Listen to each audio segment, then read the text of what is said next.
ओम श्री साई नाथाय नमः। अध्याय 26। भक्तपंत, हरिश्चंद्र पितले और गोपाल आंबेडकर की कथाएं।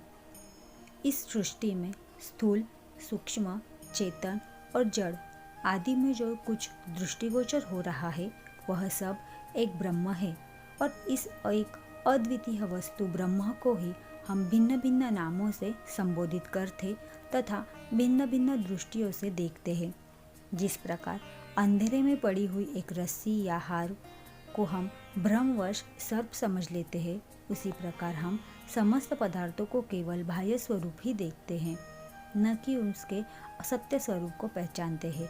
एकमात्र सद्गुरु ही हमारी दृष्टि से माया का आवरण दूर कर हमें वस्तुओं के सत्य स्वरूप का यथार्थ में दर्शन करा देने में समर्थ है। इसलिए आओ हम श्री सद्गुरु साई महाराज की उपासना कर उनसे सत्य का दर्शन कराने की प्रार्थना करें, जो कि ईश्वर के अतिरिक्त और कुछ भी नहीं है।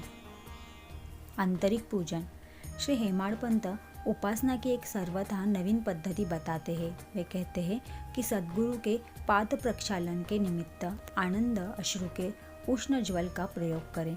उन्हें सत्य प्रेम रूपी चंदन का लेप कर दृढ़ विश्वास रूपी वस्त्र पहनाओ तथा अष्ट सात्विक भावों के स्थान पर कोमल और एकाग्र चित्त रूपी फल उन्हें अर्पित करो। भाव रूपी बुक्का उनके श्री मस्तक पर लगाकर भक्ति की कछनी बांध अपना मस्तक उनके चरणों पर रखो। इस प्रकार श्री साई को समस्त आभूषणों से विभूषित कर उन्हें अपना सर्वस्व निछावर कर दो। उष्णता दूर करने के लिए भाव की सदा चवर डुलाओ।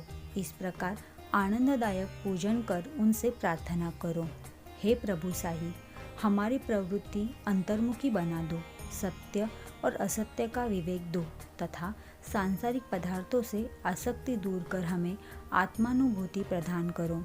हम अपनी काया और प्राण के आपके श्री चरणों में ही अर्पित करते हैं। हे प्रभु साई, मेरे नेत्रों को तुम अपने नेत्र बना लो ताकि हमें सुख और दुख का अनुभव ही ना हो। हे साई, मेरे शरीर और मन को तुम अपनी इच्छानुकूल चलने दो तथा मेरे चंचल मन को अपने चरणों की शीतल छाया में विश्राम करने दो। अब हम इस अध्याय की कथाओं की ओर आते हैं। भक्त पंत। एक समय एक भक्त जिनका नाम पंत था, वो और एक अन्य सद्गुरु के शिष्य थे। उन्हें शिरडी पधारने का सौभाग्य प्राप्त हुआ। उनकी शिरडी आने की इच्छा तो न थी, परंतु मेरे मन कछु और है, विधाता के कछु और वाली कहावत चरितार्थ हुई। वे रेल यानी पश्चिम रेलवे द्वारा यात्रा कर रहे थे, जहां उनके बहुत से मित्र व संबंधियों से अचानक भेंट हो गई, जो कि शिरडी यात्रा को ही जा रहे थे। उन लोगों ने उनसे शिरडी तक साथ चलने का प्रस्ताव किया। पंत यह प्रस्ताव अस्वीकार न कर सके। तब वे सब लोग बंबई में उतरे और इसी बीच पंत विरार में उतरकर अपने सद्गुरु श्री शिरडी प्रस्थान करने की अनुमति लेकर तथा आवश्यक खर्च आदि प्रबंध कर सब लोगों के साथ रवाना हो गए। वे प्रातःकाल वहां पहुंच गए और लगभग 11 बजे मस्जिद को गए। वहां पूजनार्थ भक्तों का एकत्रित समुदाय देख सबको अति प्रसन्नता हुई, परंतु पंत को अचानक ही मूर्छा आ गई और वे बेसुध होकर वहीं गिर पड़े। तब सब लोग भयभीत होकर उन्हें स्वस्थ करने के समस्त उपचार करने लगे। बाबा की कृपा से और मस्तक पर जल के छींटे देने से वे स्वस्थ हो गए और ऐसे उठ बैठे जैसे कि कोई नींद से जगा हो।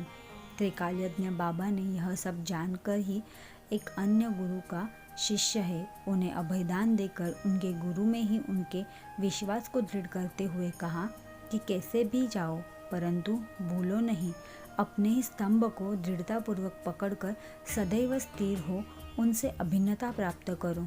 पंत तुरंत इन शब्दों का आशय समझ गए और उन्हें उसी समय अपने सद्गुरु की स्मृति हो आई। उन्हें बाबा के इस अनुग्रह की जीवन भर स्मृति बनी रही। श्री हरिश्चंद्र पितले। बंबई में एक श्री हरिश्चंद्र नामक सद्गृहस्थ थे। उनका पुत्र मिर्गी रोग से पीड़ित था। उन्होंने अनेक प्रकार का देशी व विदेशी चिकित्साएं कराई, परंतु उनसे कोई लाभ न हुआ। अब केवल यही उपाय शेष रह गया था कि किसी संत के चरण कमलों की शरण ली जाए। 15वें अध्याय में बतलाया जा चुका है कि दासगणों के सुमधुर कीर्तन से श्री साई बाबा की कीर्ति बम्बई में अधिक फैल चुकी थी। पितले ने भी सन 1910 में उनका कीर्तन सुना और उन्हें ज्ञात हुआ कि साई बाबा के केवल कर स्पर्श तथा दृष्टि मात्र से ही असाध्य रोग समूल नष्ट हो जाते हैं। तब उन्होंने मन में भी श्री साई बाबा के प्रिय दर्शन की तीव्र इच्छा जागृत हुई। यात्रा का प्रबंध कर भेंट देने को फलों की एक टोकरी लेकर स्त्री और बच्चों के सहित वे शिरडी पधारे। मस्जिद पहुंचकर उन्होंने चरण वंदना की तथा अपने रोगी पुत्र को उनके श्री चरणों में डाल दिया। बाबा की दृष्टि उस पर पड़ते ही उसमें एक विचित्र परिवर्तन हो गया। बच्चे ने आंखें फेर दी और बेसुध होकर गिर पड़ा। उसके मुंह से झाग निकलने लगी तथा शरीर पसीने से भीग गया और ऐसी आशंका होने लगी कि अब उसके प्राण निकलने ही वाले हैं। यह देखकर उसके माता पिता अत्यंत निराश होकर घबराने लगे। बच्चे को बहुधा थोड़ी मूर्छा तो अवश्य जाया करती थी, परंतु यह मूर्छा दीर्घ काल तक रही।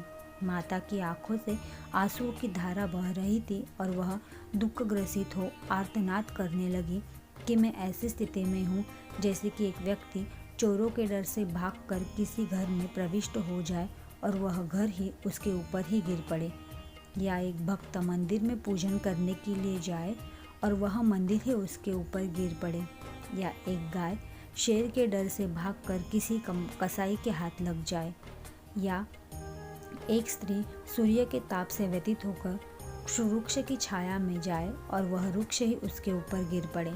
तब बाबा ने सांत्वना देते हुए कहा कि इस प्रकार प्रलाप ना कर धैर्य धारण करो, बच्चे को अपने निवास स्थान पर ले जाओ, वह आधा घंटे के पश्चात ही होश में आ जाएगा। तब उन्होंने बाबा के आदेश का तुरंत पालन किया। बाबा के वचन सत्य निकले। जैसे ही उसे वाड़े में लाए कि बच्चा स्वस्थ हो गया और पितले परिवार, पति पत्नी व अन्य सब लोगों को महान हर्ष हुआ और उनका संदेह दूर हो गया। श्री पितले अपनी धर्मपत्नी सहित बाबा के दर्शनों को आए और अति विनम्र होकर आदरपूर्वक चरण वंदना कर पाद सेवन करने लगे।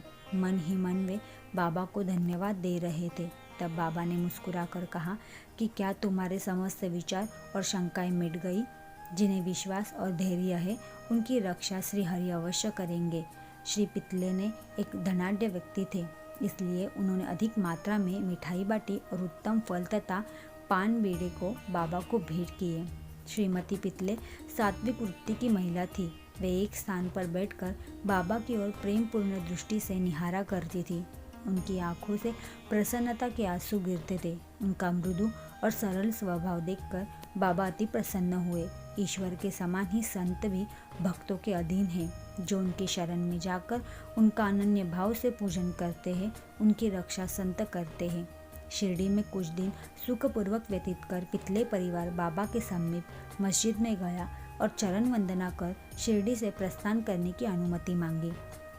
बाबा ने उन्हें उदी देकर आशीर्वाद दिया। पितले को पास बुलाकर वे कहने लगे, बापू, पहले मैंने तुम्हें 2 रुपए दिए थे और अब मैं तुम्हें 3 रुपए देता हूँ। इन्हें अपने पूजन में रख कर नित्य इनका पूजन करो, इससे तुम्हारा कल्याण होगा। श्री पितले ने उन्हें प्रसाद स्वरूप ग्रहण कर बाबा को पुनः साष्टांग नमस्कार किया तथा आशीष के लिए प्रार्थना की। उन्हें एक विचार भी आया कि प्रथम अवसर होने के कारण मैं इसका अर्थ समझने में असमर्थ हूँ कि 2 रुपए मुझे पहले कब दिए थे। वे इस बात का स्पष्टीकरण चाहते थे, परंतु बाबा मौन ही रहे। बम्बई पहुंचने पर उन्होंने अपनी वृद्ध माता को शिरडी में विस्तृत वार्ता सुनाई और उन 2 रुपयों की समस्या भी उनसे कही। उनकी माता को पहले तो कुछ समझ में न आया, परंतु पूरी तरह विचार करने पर उन्हें एक पुरातन घटना की स्मृति हो आई, जिससे यह समस्या हल कर दी। उनकी माता कहने लगी कि जिस प्रकार तुम अपने पुत्र को लेकर साईं बाबा के दर्शनार्थ गए थे, ठीक उसी प्रकार तुम्हें लेकर तुम्हारे पिता अनेक वर्षों पहले अक्कलकोटकर महाराज के दर्शनार्थ गए थे।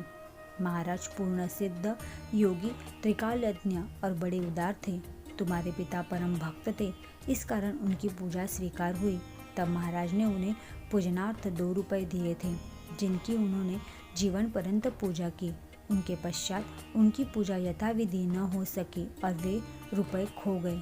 कुछ दिनों के उपरांत उनकी पूर्ण स्मृति भी हो गई। तुम्हारा सौभाग्य है कि जो श्री अक्कलकोटकर महाराज ने साई स्वरूप में तुम्हें अपने कर्तव्यों को और पूजन की स्मृति कराकर आपत्तियों से मुक्त कर दिया है।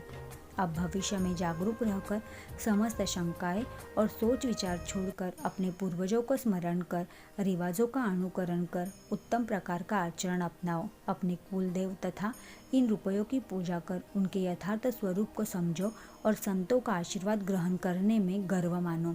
श्री साई समर्थ ने दया कर तुम्हारे हृदय में भक्ति का बीजारोपण कर दिया है और अब तुम्हारा कर्तव्य है कि तुम उसकी वृद्धि करो। माता के मधुर वचनामृत का पान कर श्री पितले को अत्यंत हर्ष हुआ। उन्हें बाबा की सर्वकालज्ञता विदित हो गई और उनके श्री दर्शन का भी महत्व ज्ञात हो गया। इसके पश्चात वे अपने व्यवहार में अधिक सावधान हो गए। श्री अम्बेडकर। पुणे के श्री गोपाल नारायण अम्बेडकर बाबा के परम भक्तों में से एक थे, जो ठाणे जिला और जवाहर स्टेट के आबकारी विभाग में 10 वर्षों से कार्य करते थे। वहाँ से सेवानिवृत्त होने पर उन्होंने एक अन्य नौकरी ढूंढी, परंतु वे सफल न हुए। तब उन्हें दुर्भाग्य से चारों ओर से घेर लिया, जिससे उनकी आर्थिक स्थिति और भी अधिक दयनीय हो गई। ऐसी परिस्थिति में उन्होंने 7 वर्ष व्यतीत किए। वे प्रति वर्ष शिरडी जाते और अपनी दुखदायी कथा वार्ता बाबा को सुनाया करते। सन 1916 में तो उनकी स्थिति और भी अधिक चिंताजनक हो गई। तब उन्होंने शिरडी जाकर आत्महत्या करने की ठानी। इसलिए वे अपनी पत्नी को साथ लेकर शिरडी आए और वहाँ 2 मास तक ठहरे।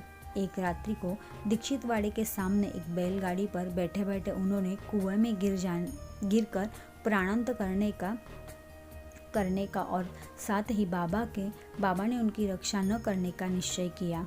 वही समीप एक भोजनालय के मालिक श्री सगुन मेरू नायक ठीक उसी समय बाहर आकर उनसे इस प्रकार वार्तालाप करने लगे कि क्या आपने कभी श्री अक्कलकोट महाराज की जीवनी पढ़ी है। सगुन से पुस्तक लेकर उन्होंने पढ़ना प्रारंभ कर दिया।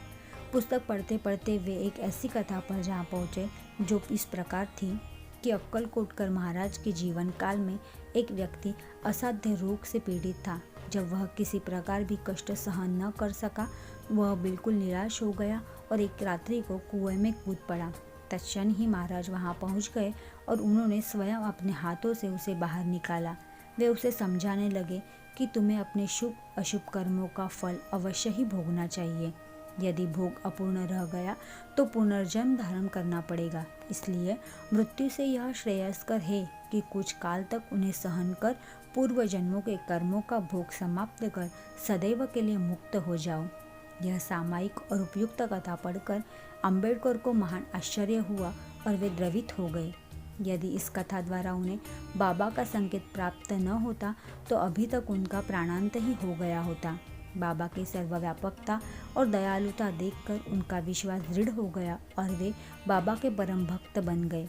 उनके पिता श्री अक्कलकोटकर महाराज के शिष्य थे और बाबा की इच्छा भी थी कि उनके ही पदचिन्हों पर अनुकरण कराने की थी। बाबा ने उन्हें आशीर्वाद दिया और अब उनका भाग्य चमक उठा। उन्होंने ज्योतिष शास्त्र के अध्ययन में निपुणता प्राप्त कर उसमें बहुत उन्नति कर ली और बहुत सा धन अर्जित करके अपना शेष जीवन सुख और शांतिपूर्वक व्यतीत किया। श्री सद्गुरु साईनाथा परनमस्तु। शुभम भवतु।